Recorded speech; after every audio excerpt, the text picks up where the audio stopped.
Meski sudah ditetapkan sebagai tersangka, namun Brigadir Medi Andika tetap tidak mau mengakui bahwa ia adalah orang yang bertanggung jawab di balik tewasnya Muhammad Pansor. Keterangan Medi menyatakan bahwa dia sama sekali tidak ada melakukan perbuatan pembunuhan terhadap Pansor. Keluarga Medi juga menyatakan tidak yakin sedikit pun bahwa Medi yang melakukan perbuatan menghilangkan nyawa Pansor. Itu yang kami dapatkan.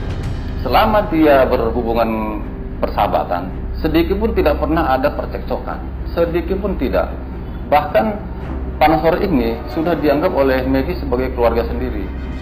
Nah, karena tidak ada percekcokan, maka kami apa dasarnya dia melakukan pembunuhan? Kuasa hukum Medi juga merasa keterangan dari tersangka Tarmizi masih belum kuat untuk menetapkan kliennya sebagai tersangka. Dia menyatakan diajak untuk ke suatu tempat di Martapura untuk membawa kardus. Tapi kardus itu sendiri dia tidak pernah tahu apa isi kardus. Nah, oleh karena itu saat ini sendiri kami lihat mengetahui pada saat setelah terjadinya itu ada kardus. Sebelum ada kardus, dia sendiri belum tahu apa-apa. Bahkan isi kardus pun dia baru tahu setelah dia ditangkap. Ini masih terlalu dini untuk dijadikan alasan bahwa Medi pelaku pembunuhan tersebut. Itu sama sekali tidak ada. Baik juga mengenai keterangan saksi yang didapatkan hanya satu saksi, tapi saksi itu sendiri tidak melihat, tidak mendengar ada perbuatan klien kami untuk melakukan pembunuhan terhadap tersangka korban. Tidak, sama sekali tidak ada. Cincin itu sendiri sudah diberikan oleh almarhum kepada dia. Demikian juga jam. Jam itu juga katanya dia tidak pernah melihat jam itu. Karena jam boleh saja itu sama jenisnya, tetapi belum tentu jam milik dari korban. Nah, itu kan berarti prematur. Itulah yang menjadikan klien kami dijadikan tersangka.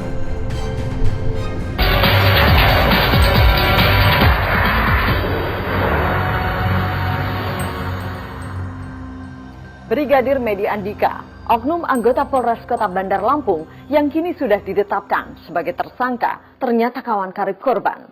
Lalu sejauh mana kedekatan antara tersangka dengan korban? Berikut penelusuran tim Menyingkap Tabir.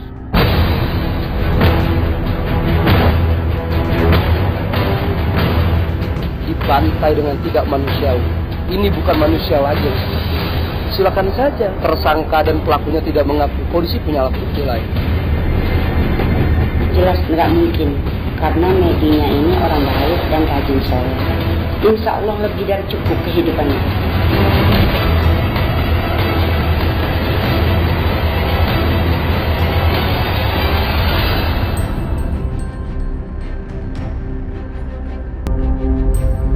Brigadir Medi Andika, anggota Polres Kota Bandar Lampung, kini telah dijadikan sebagai tersangka.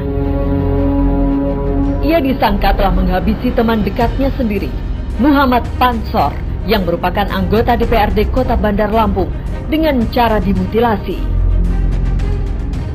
Namun keluarga tak meyakini kalau Brigadir Medi telah melakukan perbuatan keji terhadap teman karibnya itu.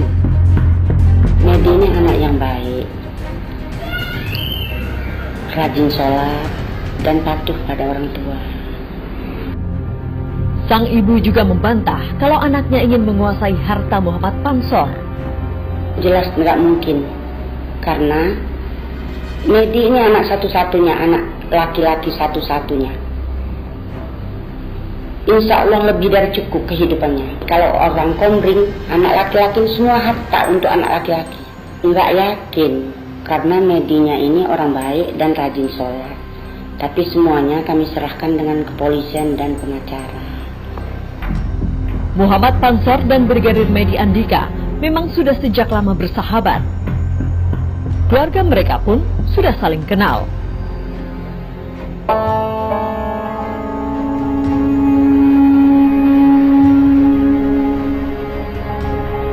Untuk mengetahui soal latar belakang Muhammad Pansor, kami sempat menemui Melan Basari, salah satu kerabat Pansor. Pada kami, Melan menceritakan perihal hubungan persahabatan Medi dengan Pansor. Mereka kan pernah satu fakultas, satu perguruan tinggi. Kira-kira di tahun 2012. Bukan antara almarhum sama pelaku, keluarga pun baik semuanya. antara keluarga dari MA sama almarhum. Keluarga almarhum itu dekat sekali. Iya, lebih daripada keluarga kandung. Kebutuhan untuk bisnis, kan itu bisnis si MA itu ada bisnisnya, itu dibantu oleh Pansor. Nah, jadi rupanya dia punya niat yang busuk demikian. Meski Brigadir Medi Andika menolak mengakui perbuatannya, keluarga Pansor tetap berkeyakinan bahwa Medi Andika adalah pelaku pembunuh Pansor. Emang awal itu kami sudah menyangka bahwa pelakunya si MA. Iya. Kenapa kami menyangka bahwa begitu? Karena anaknya pernah mendengar telepon menjelang ada kematian kehilangan Pansor. Itu anaknya pernah mendengar papa itu menerima telepon dari MA. Nah, sedangkan HP dia diketemuin di jalan di mana itu sudah nggak layak lagi untuk dihubungi. Nah, sampai gitu, udah positif, siapa lagi kalau nggak ini. Jadi walaupun bentuk apa saja dia tidak mengaku, kan saksi sudah ada, bukti ada, saksi ada. Jam tangan, golok, cincin, lokasi, sudah tahu semua kita. Iya, silahkan dia tidak mengaku hak dia. Dalam kesehariannya sebagai anggota Dewan, Pansor dikenal sebagai pribadi yang baik, namun tertutup. Saya tidak percaya lah Haji Muhammad Pansor sampai tragis seperti ini gitu. Dikatakan di DPR itu tidak ada musuh. Tidak ada musuh gitu kan. Karena kami emang kekeluargaannya luar biasa di DPRD itu. Makanya saya kaget gitu kan. Silakan saja tersangka dan pelakunya tidak mengaku. Polisi punya alat bukti lain. Dan kami DPRD Kota Bandar Lampung mensupport habis. Kasus ini harus terungkap sampai akar-akarnya. Apapun yang terjadi kami tetap kompak. Karena ini sahabat kami dibantai dengan tidak manusiawi. Ini bukan manusia lagi yang seperti ini. Saya mengutuk keras pelakunya. Dan bila perlu berikan hukum yang sebesar-besarnya. Seberat-beratnya bagi pelakunya. Pembunuhan Muhammad Pansor, anggota Dewan Perwakilan Rakyat Daerah Kota Bandar Lampung, masih menyisakan misteri. Benarkah Brigadir Medi Andika pelakunya? Jika demikian, apa motif Medi menghabisi nyawa Pansor dan memutilasinya? Hingga saat ini, belum ada keterangan resmi dari pihak kepolisian. Polisi sepertinya berusaha untuk menutup rapat-rapat kasus ini dari sorotan media.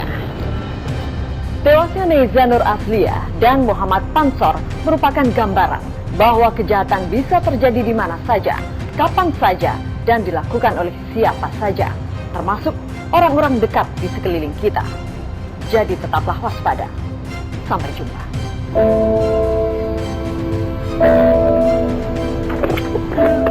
A'udzubillahi minasyaitonir rajim. Bismillahirrahmanirrahim. Qul huwallahul ahad. Allahu samad. Lam yalid. Aku aja. Lam